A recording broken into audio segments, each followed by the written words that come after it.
Welcome back. You're listening to Houston Real Estate Radio. I'm your host, Shanna Register, and every week we bring you news and information you can use on your real estate transactions. Today we're talking about something we really haven't discussed a lot of in the past. There's a growing trend of people who want to live in high-rises, and so we're going to be talking about that today, the difference between living in high-rises and living in residential properties. Michelle Lonergan is here today. She's the general manager of the Greenway condominiums. It is a high-rise that she manages in Houston. She's been there for over 11 years, and she's a member of the Community Institute, the Community Association Institute. And CAI, we've actually had them on the show before to talk about homeowner associations and what they do for homeowner associations. And they do a lot of training and teaching and helping and a lot of great things. They even have a hotline, so we'll give you the number for that later in the show. But Michelle, thanks for coming in, because I think this is really good information for people who haven't even thought about living in a high-rise, just to know that this is such a huge growing trend in Houston. It is. Thank you for having me today and allowing us to share about community living.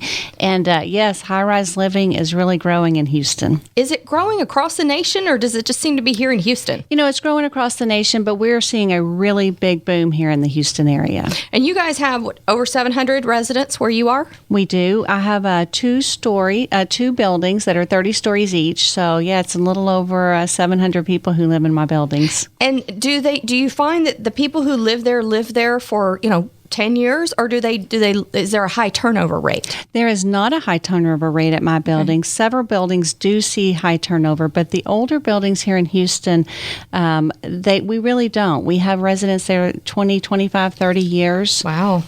So they really like it once they move in and adjust, because a lot of them do have to make that adjustment coming from single family dwelling. Yeah. Once they make that adjustment and enjoy the amenities, the security, lock your door, walk away, they find that they really enjoy it. Yeah. So what are the difference in amenities in a high-rise than it being in a single-family residence where you're maybe in a master plan community where you have a lot of amenities, pools, clubhouse, that kind of thing? What's the difference in living in a high-rise? The main difference is security. Okay.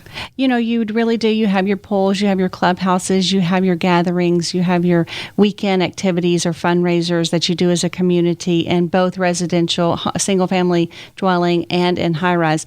But in high-rise living, you lock your door and you literally walk away. You have 24-hour security. You have manned doors so that people have to be buzzed to get in. You have to be registered to get in. We have your lock and your key under our supervision. When you walk away from a single-family dwelling, you depend on a monitoring company that is somewhere else, some other city away from your home, to alert you or the police if there happens to be a break-in. Yeah. Condominium living really pretty much takes away that potential break-in. Okay, so Rice University's Kender Institute for Urban Living, they have an annual survey of Houston residents each year, and they found that half the residents of Harris County, of which Houston is part of, would prefer to live in an area with a mix of development, including homes, shops, restaurants, as opposed to single-family residential area. That's really, that's interesting. It is interesting. Let me tell you, what we are finding are that people like the convenience.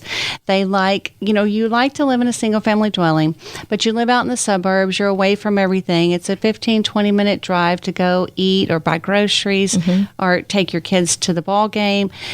If you come into the city and you live in a condominium complex, chances are you can walk out your front door, walk out your front building in 5 minutes or less, be sitting in a restaurant eating, or a Starbucks, or wherever you want to go. Most condominiums are even close to the theater district now, Galleria.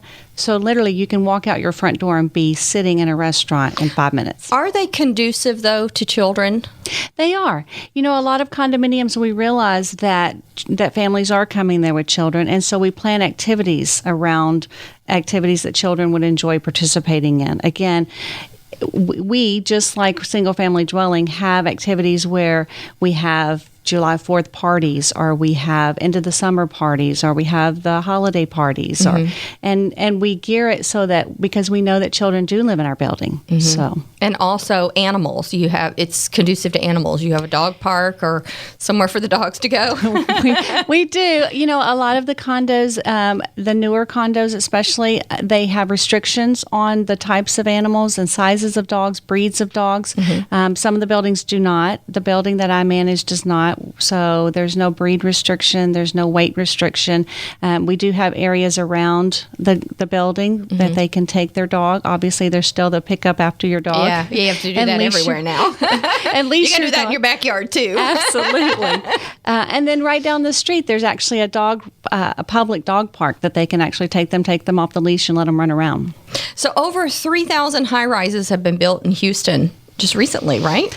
Well, not 3,000 high-rises, but 3,000 is adding units. Yes, not buildings per se, but yes, 3,000 residences. Residences, yes. That's a lot. That's overwhelming. That's a lot.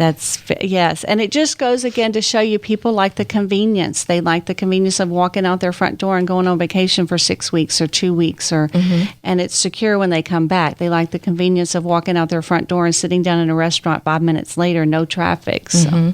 And a lot. Do you think they live a healthier lifestyle because they are able to just walk everywhere? A healthier lifestyle, yes, because they are able to walk everywhere, but they also have more time. I do not live in a high rise. I do not live in the city, and I commute anywhere from an hour to an hour and a half to my job. That's time that I could spend in a gym. That's time that I could spend yoga. I mean, something that would better my health instead of sitting an hour and a half in traffic. Right. Yeah. So do you find that a lot of residents who live in high rises are single, or are a lot of them dual occupied? No, I think that's mixed. Okay. I wouldn't say it's heavy on one side or the other. Okay. Pretty, and you said y'all have kids, you have older people, you have just a mixed range of... Absolutely. It's not all young, dual income families that don't have kids. I mean, it really is a mix, right? It really is. It truly is a nice mixture, actually, because when you have the gatherings and you see everybody working together as a community, the children learn from the elderly, and the elderly are inspired by the children. So it's truly a good mix. So in Houston, the market of these condominiums, these high-rise condominiums, is going to double because of how much they're currently building, right?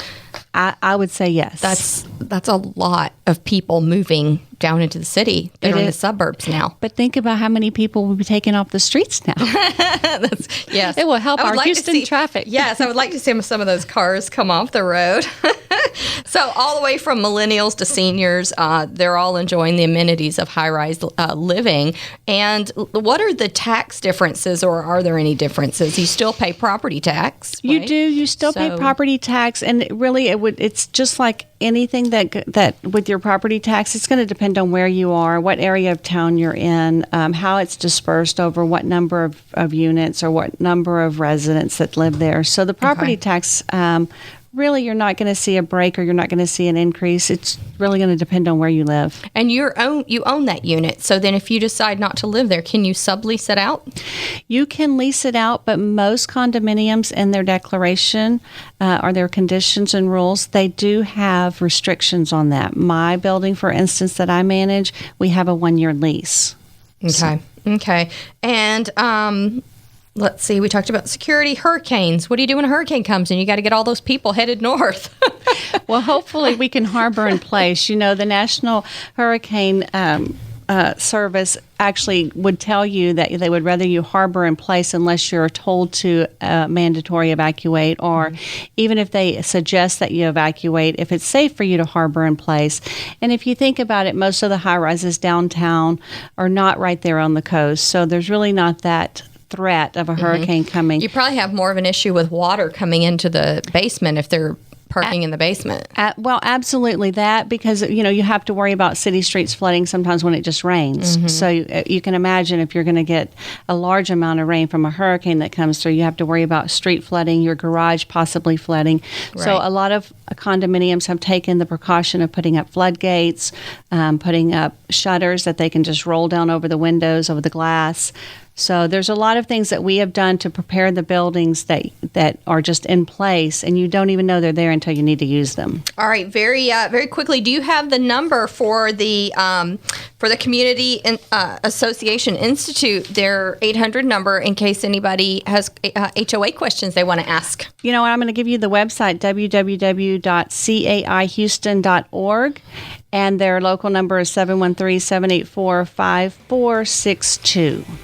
All right, very good. We appreciate it. Great information about high-rise living here in Houston. A lot of people are moving that direction, and a lot more are being built right now. So more to come on that.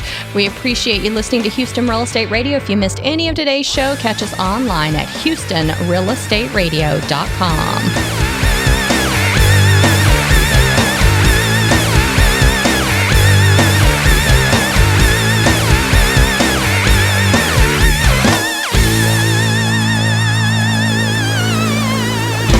RREA Media has an exciting new product available to companies and organizations who are teaching classes and want to offer those classes online. Introducing Easy Distance Learning. Easy Distance Learning is a video-based distance learning system that allows companies and organizations to leverage their existing classroom content into a broader reach and increased revenues. Did you know that the rate of growth of distance learning is 10 times that of classroom education? And 66% of chief academic officers think distance learning is critical to their long-term strategy.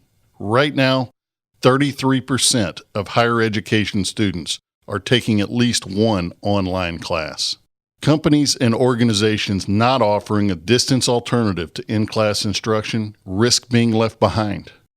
Video-based distance learning has three basic components: classroom capture, post-production, and content distribution. Easy Distance Learning is a comprehensive and modular system that covers all three components that can help your organization with what you are missing in offering a quality and convenient online learning experience. You choose the parts you need help with. Easy Distance Learning offers another revenue stream, a broader reach of your existing content, and a professional presentation with a great learner experience. Contact us today for a free estimate and see how Easy Distance Learning can take your company or organization to the next level.